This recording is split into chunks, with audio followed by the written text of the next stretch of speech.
tadi sebelumnya siapa yang masuk? Pak Arianto, Pak. Pak Arianto ya? Iya, Pak. Iya, Pak. Pak Arianto yang kepala botak tuh, Pak. Iya. Kamu jangan begitu kamu. Iya, Pak. Ntar saya ucapkan dulu. Bapak silakan pimpin temannya doa, Bapak. Sebelum kita memulai pelajaran, alangkah baiknya kita berdoa menurut kepercayaan kita masing-masing. Baca doa dimulai. Selesai. Baik, terima kasih Noval. Pak. Rambut kamu panjang Noval. Maaf, Pak. Pertemuan berikutnya saya nggak menengok kayak gitu ya. Oke, Pak. Kalau pulang langsung merapikan. Saya absen dulu ya. Iya, Pak. Ahmad Muladi, Ada, Pak. Andreas, Hadir, Pak. Lukman. Enggak hadir Hadir, dia, Pak. Pak. Hadir lah, Pak. Apa nih dia nih? Enggak ada kabar, Pak. Ada kabar ya, Pak. Udah 2 minggu yang langsung, Pak. Alfa ya. Ya, Ada, Pak. Pak. Reja Palepi. Saya, Pak. Ada, Pak. Oke. Pak, namanya Pak nggak sih? Baik ya.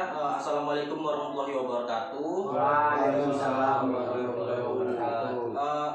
Oh ya, materi yang saya kirim dari pagi melalui WA Group udah dibaca. Udah, Pak. Apa mengenai apa yang saya kirim? Sejarah, Pak. Praaksara. Praaksara.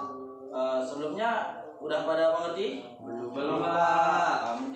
Jadi kita singgung sedikit masalah materi yang Bapak kirim dari pagi. Jadi perlu diketahui, jadi praaksara itu merupakan zaman di mana manusia belum mengenal tulisan. Nah, jadi manusia purba itu zaman hidup pada zaman. Jadi manusia purba itu hidup pada masa praaksara. Jadi masa praaksara ini adalah masa sebelum manusia mengenal tulisan. Nah, Jadi, Pak, itu perbedaan prasejarah sama praaksara yang kita pelajari ini apa, Pak? ini adalah miskomunikasi ya. Jadi perbedaan antara masa praaksara dan prasejarah itu kita telah menurut kata-katanya. Jadi praaksara itu terbagi atas 2 kata, pra dan aksara. Pra itu artinya sebelum, aksara tulisan. Jadi masa praaksara adalah masa sebelum manusia mengenal tulisan. Sedangkan prasejarah, pra itu sebelum, sejarah, sejarah. Jadi masa sebelum mengenal sejarah. Sedangkan sejarah hadir setelah adanya tulisan. Kan nggak mungkin. Nah, jadi juga pada masa itu manusia tuh baru mengenal tulisan.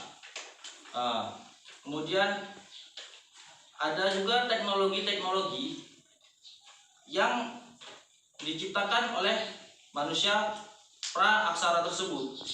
Jangan kita kira manusia praaksaranya ini belum mengenal tulisan tapi tidak punya teknologi. Mereka punya, namun teknologi mereka itu terbatas, tidak seperti teknologi kita sekarang. Kita punya HP, kita punya cangkul, kita punya pisau.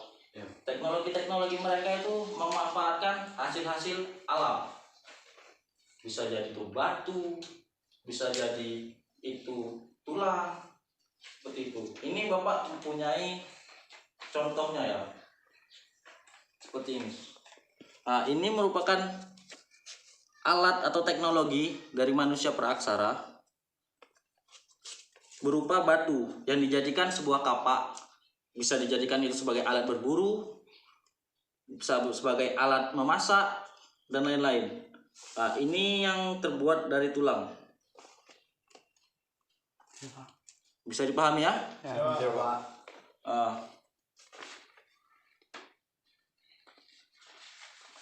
Kemudian, jadi inilah contoh dari teknologi yang diciptakan oleh manusia masa praaksara.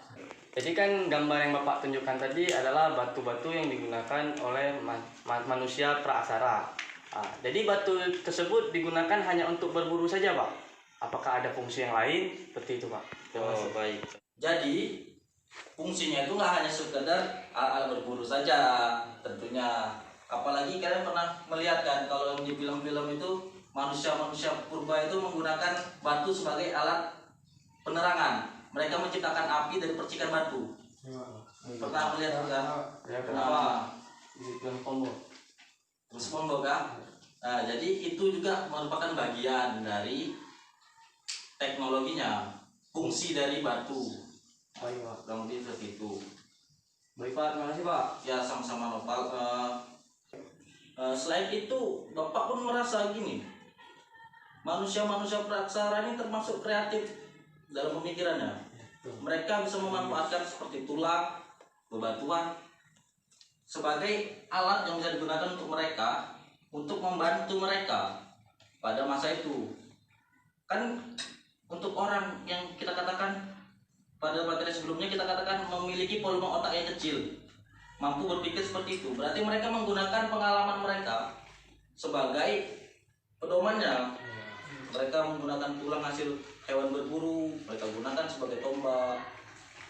Seperti itu Untuk kelangsungan hidupnya ya, Pak. benar seperti itu Pak. Kemudian